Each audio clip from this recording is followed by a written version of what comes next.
The woman standing on Elias Kane's porch looked like something the wind had dragged in and forgotten to carry away. Mud to her knees, dress torn at the shoulder, hair hanging in wet ropes around a face so pale it could have belonged to a corpse. In her arms she held a baby, wrapped in a blanket so filthy it was impossible to tell what color it had once been. The baby wasn't crying. That was the part that worried Elias the most. Babies were supposed to cry. It was after midnight, and the rain had been hammering the ranch for 3 straight days, the kind of spring storm that turned creeks into rivers and roads into swamps, and made a man grateful for 4 solid walls and a roof that didn't leak. Elias had been sitting at his kitchen table, cleaning his rifle, when he heard the knock. Not a proper knock, more like something falling against the door. The weak, desperate sound of someone who'd used up everything they had just getting there. He opened the door with the rifle in his left hand and a lantern in his right, and found her swaying on his porch like a tree about to fall. She looked up at him with eyes that held nothing but exhaustion and the kind of fear that went deeper than the body, the fear of a person who'd been running so long they'd forgotten what they were running from. "Please," she said, 1 word. Then her legs buckled and she went down, turning as she fell to keep the baby above her, to shield it with her body, even as her own body gave out. She hit the porch boards with a sound that made Elias flinch, and the baby finally cried, a thin, reedy wail that cut through the rain like a blade. Elias set down the rifle. He set down the lantern. He stepped out into the rain and picked them both up. The woman weighed almost nothing, which was its own kind of wrong, and carried them inside and kicked the door shut behind him. That was how it started. He put her on the bed in the spare room, the one that had been empty since his mother died 4 years ago. The woman was burning with fever, her skin so hot under his rough hands that it felt like touching a stove lid. Elias had doctored enough sick cattle and injured ranch hands to know the basics, but this was different. This was a woman who'd been pushed past the point where the body could recover on its own. She needed warmth, fluids, rest, and probably a real doctor, though the nearest one was in Cooper's Bend, 18 miles south on roads that were currently underwater. The baby was another problem. Elias had no experience with babies. He'd never married, never had children. At 38, he'd built his life around the ranch his father had left him. 600 acres of grazing land, 200 cattle, and the kind of solitude that suited a man who'd been told his whole life he was too rough for decent company. But the baby was crying. He lifted the child from the woman's arms. She clutched at it even in unconsciousness before finally letting go, and held it against his chest. The baby was small, maybe 6 or 7 months, with dark hair and a face scrunched up in furious protest at the state of the world. "All right," Elias muttered. "Settle down. You're inside now." The baby screamed louder. His foreman, Hector Reyes, saved him. Hector lived in the bunkhouse, but the commotion had drawn him to the main house. He took the baby, settled it into his arm with practiced ease, and produced a clean cloth which he dipped in water and offered to the baby's lips. "You squeeze the cloth," Hector said. "Small drops. The baby's hungry, but the stomach is small." How do you know about babies? I have 7 children, Jefe. You forget this every time. The baby drank and then slept, and Hector helped Elias tend to the woman, getting her out of the wet clothes and into one of Elias's shirts, which hung on her like a tent. In the lamplight, without the mud and the rain, Elias could see that she was young, mid-20s at most, with the kind of face that might have been pretty if it weren't hollowed out by hunger and whatever hell she'd been through to end up on his porch in the middle of the night. She had bruises, old ones, faded to yellow and green on her arms and neck, and newer ones, deep purple marks on her wrists that looked like someone had grabbed her and held on hard enough to leave prints. Hector saw them too, and his expression went flat and cold in a way that Elias recognized. Hector had 5 daughters. Someone did this to her, Hector said quietly. I can see that. She'll need to be somewhere safe when she wakes up. She's here, Elias said. That's safe enough. Hector looked at him for a long moment, then nodded once and went back to the bunkhouse. Elias spent the rest of the night in the kitchen chair beside the spare room door, the rifle across his knees. He told himself it was precaution. If the woman was running from someone, that someone might follow. But the truth was simpler and harder to admit. There was a woman and a baby in his house, both of them helpless and hurting, and something in his chest that he'd kept locked down for years was rattling against its cage. She woke at dawn. Elias heard the bed springs creak and then a sharp intake of breath, the sound of someone remembering where they were and being afraid of the answer. He set the rifle aside and knocked on the door frame. Ma'am, you're safe. My name is Elias Kane. You're on my ranch about 20 miles north of Cooper's Bend. You showed up on my porch last night in the rain with your baby. Do you remember? A long silence. Then, where is she? Where's my daughter? Right here.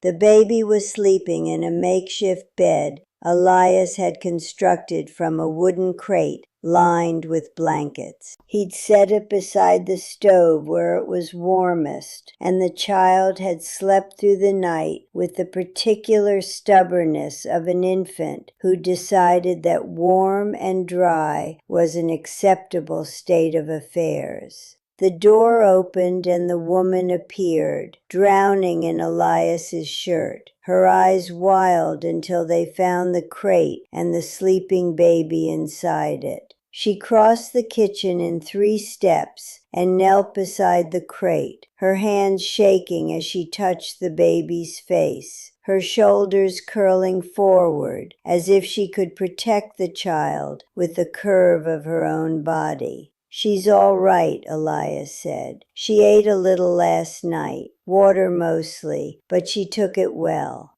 The woman didn't look up. Thank you, she whispered. Thank you for not... She stopped, and Elias heard what she couldn't bring herself to say. Thank you for not turning us away. Thank you for not hurting us. Thank you for being something other than what I expected. There's coffee on the stove, Elias said, because he didn't know what else to say. And biscuits from yesterday. They're not fresh, but they're food. He left her alone to eat and went out to start the morning chores, because cattle didn't care about drama and fences didn't mend themselves, and he needed the physical work to stop thinking about bruises on a woman's wrists and the way she'd knelt beside that crate like she was praying. She told him her name over a second cup of coffee after the baby had nursed and fallen asleep again in the crate beside the stove. Her name was Ruth Calloway, and the baby was Pearl, and she had walked 40 miles in 3 days to get away from a man named Virgil Pruitt. My husband? Ruth said the word like it tasted of something rotten. Legally, yes. He courted me in Cheyenne when I was working in a dress shop. Charming, well-spoken, full of promises about the ranch he was building and the life we'd have. I married him because I was 19 and alone and stupid enough to believe that a man who said pretty things must mean them. She paused, her hands wrapped around the coffee cup as if it were the only warm thing in the world. The first time he hit me was 3 weeks after the wedding. I burned the cornbread. He said he was sorry, said it would never happen again. It happened again the next week, and the week after that. By the time Pearl was born, I'd stopped counting. Elias sat across the table and listened without interrupting, the way he'd learned to do with horses that had been broken wrong. Let them tell their story in their own time, and don't make sudden movements. 3 days ago, he came home drunk and threw Pearl's cradle against the wall. Pearl was in it. Ruth's voice didn't crack. It went flat, empty, drained of everything except the bare facts. She wasn't hurt. By the grace of God, she wasn't hurt. But something broke in me when I heard her scream. I waited until Virgil passed out, and I took Pearl and I walked out the door, and I didn't stop walking until I couldn't walk anymore. And you ended up here. I ended up here. She looked at him for the first time since she'd started talking, and her eyes held the particular exhaustion of someone who'd used up their last reserves of courage and had nothing left but honesty. I'll leave as soon as I'm strong enough. I'm not asking for charity. I just need a day or two to rest, and then You'll stay, Elias said. Ruth blinked. What? You'll stay here until you're well and the baby's strong and we figured out what to do about the man who put those bruises on your arms. He said it the way he said everything, flat, direct, without decoration. I've got a spare room that's been empty for 4 years and more food than one man needs. You're not charity. You're a woman who needs help, and I'm in a position to give it. That's all this is. Ruth stared at him as if he'd spoken a language she'd never heard before. Then her face crumpled, not crying exactly, but the collapse of a wall she'd been holding up through sheer will, and she pressed both hands over her mouth to contain whatever sound was trying to escape.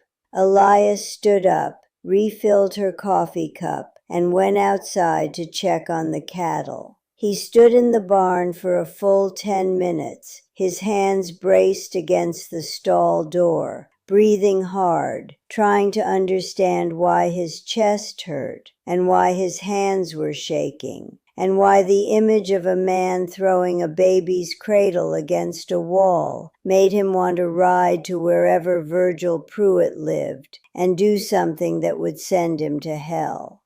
The first week was difficult in ways Elias hadn't anticipated. Ruth was weak, but insisted on contributing, washing dishes and mending clothes with the quiet determination of a woman who'd been taught that her value depended on her usefulness. But the real difficulty was the fear. Ruth flinched when Elias entered a room too quickly. She went silent when he raised his voice at the dogs. She watched him the way a beaten horse watches a new handler, constantly, waiting for the moment when gentleness revealed itself as a performance. Elias became painfully aware of every heavy footstep, every slammed door. He started moving more carefully, speaking more softly, announcing himself before entering rooms. It felt unnatural, but each day he noticed Ruth flinching a little less.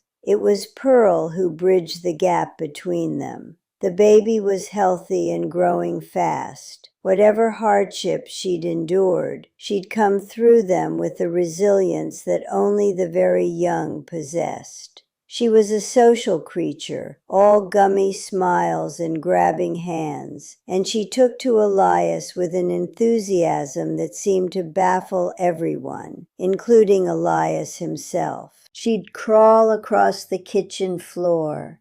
She'd learned to crawl during her second week at the ranch, as if she'd been waiting for a safe place to try it, and haul herself up on Elias's boot, gripping his trouser leg with fat fists and looking up at him with an expression of absolute triumph.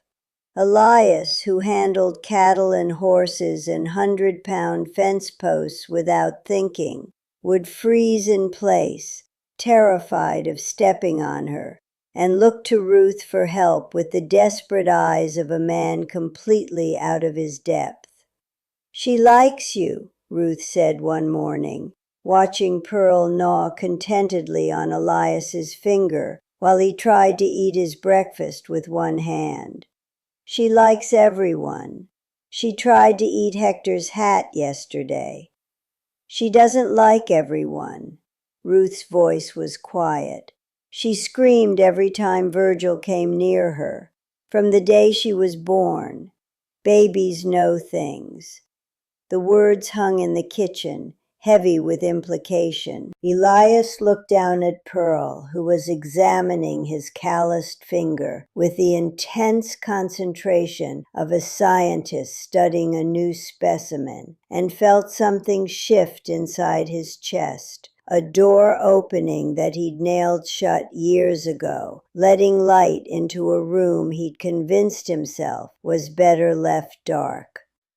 Virgil Pruitt arrived on a Thursday afternoon, 3 weeks after Ruth had stumbled onto Elias's porch. He came on horseback with 2 men who had the look of hired trouble, thick-necked, armed, comfortable with violence. Elias saw them coming from the north pasture. He dropped his tools and rode for the house, arriving just as Pruitt dismounted. Ruth was inside. He could see her face in the kitchen window, white with terror, Pearl clutched against her chest.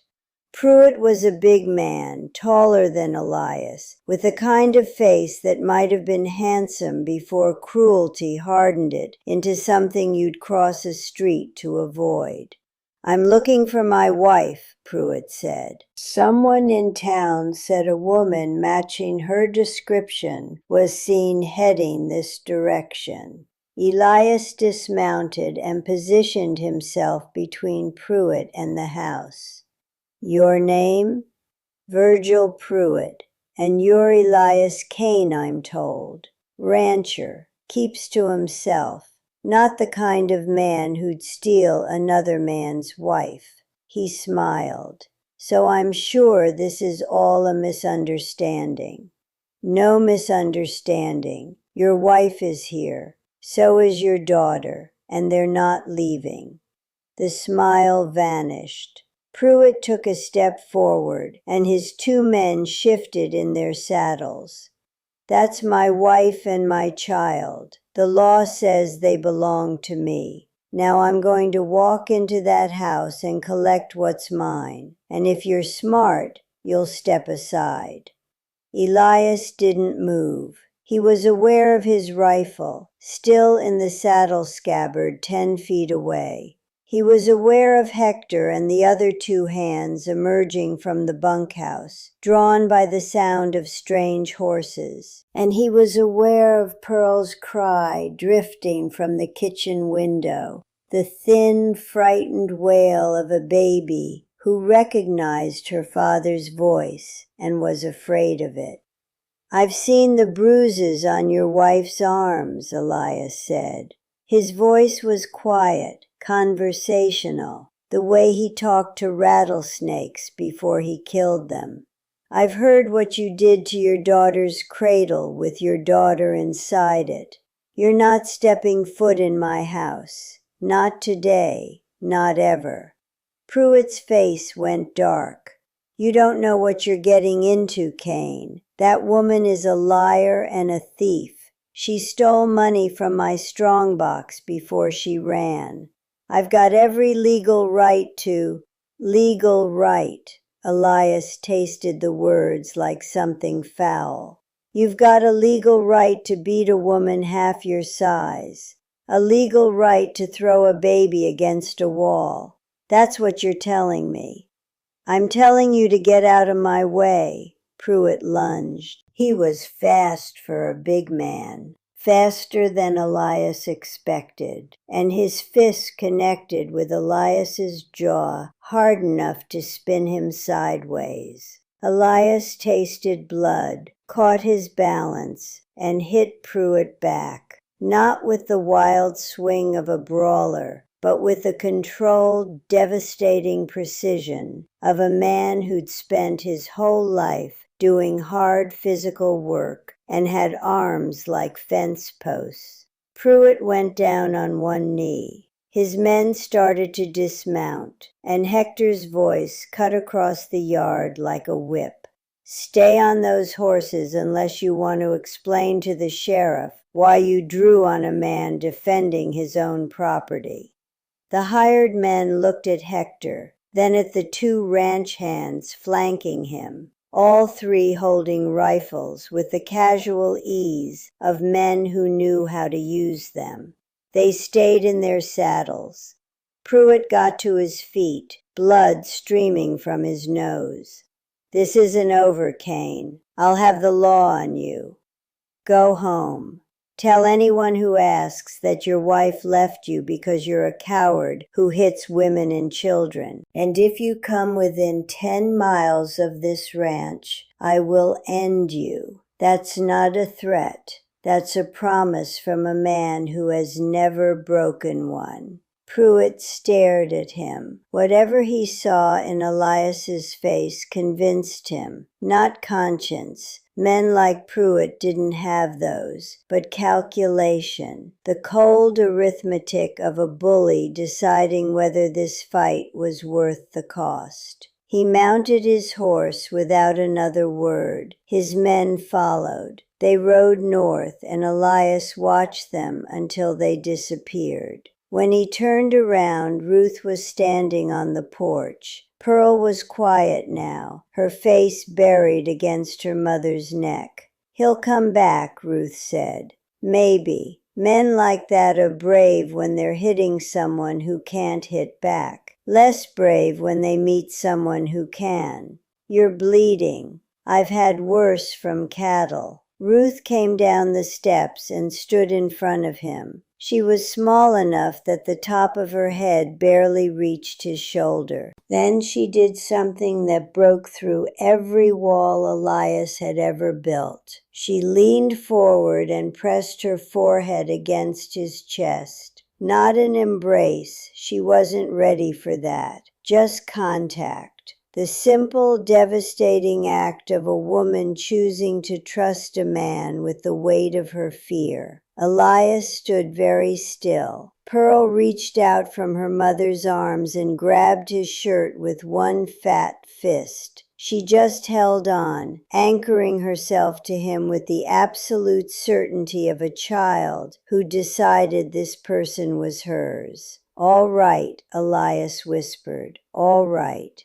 That night, after Pearl was asleep and Ruth had retreated to the spare room, Elias sat at the kitchen table and stared at his hands. Scarred, calloused, built for rough work, not gentle hands. But Pearl had grabbed his finger and studied it like a treasure, and Ruth had leaned against his chest and let him carry the weight she'd been bearing alone. Maybe gentle wasn't something you were born with. Maybe it was something you chose. Every time you moved carefully so a frightened woman wouldn't flinch. Every time you held a screaming baby and said, "You're safe now." every time you stood between a monster and the people he wanted to break. Ruth appeared in the doorway. She'd been crying, he could see it, but her voice was steady. Elias. The first time she'd used his name. When I showed up on your porch, I didn't think anyone would help us. I thought the world was all Virgil's. It's not. I know that now. She paused. Pearl and I don't need a hero. We need a home. Someone who's going to be there when we wake up and not hurt us and not leave. That's all. That's everything. Elias looked at her, thin, bruised, fierce in the way that only survivors could be, and heard himself say words he'd never planned to say. You have it, both of you, for as long as you want it. Ruth closed her eyes. When she opened them, the fear was still there. It would be there for a long time. But underneath it was something new, the beginning of belief. Good night, Elias. Good night, Ruth. She went back to her room. Elias sat at the kitchen table and listened to the house settle. The creak of old timber, the whisper of wind against the windows, the soft breathing of a baby who'd found a safe place to sleep. Sounds he'd been hearing alone for years, and that sounded different now, fuller, like the house itself had been waiting for these people and was sighing with relief that they'd finally arrived. In the morning he would make breakfast. He would hold Pearl while Ruth ate, because the baby would reach for him the moment she saw him. He would work the ranch and mend fences and do all the ordinary things a man did to build a life. And he would do them with two people beside him who hadn't been there yesterday, and who, if he was steady enough and careful enough and brave enough to keep choosing gentleness, might be there tomorrow and the day after that and all the days after that. Elias Kane had never wanted a family. He'd been told his whole life that he wasn't built for softness. He'd believed it, the way you believe things you've heard often enough. But a woman had fallen on his porch, and a baby had grabbed his finger, and both of them had looked at him and seen something he'd never seen in himself, a man worth staying for. It turned out that was enough. It turned out that was everything.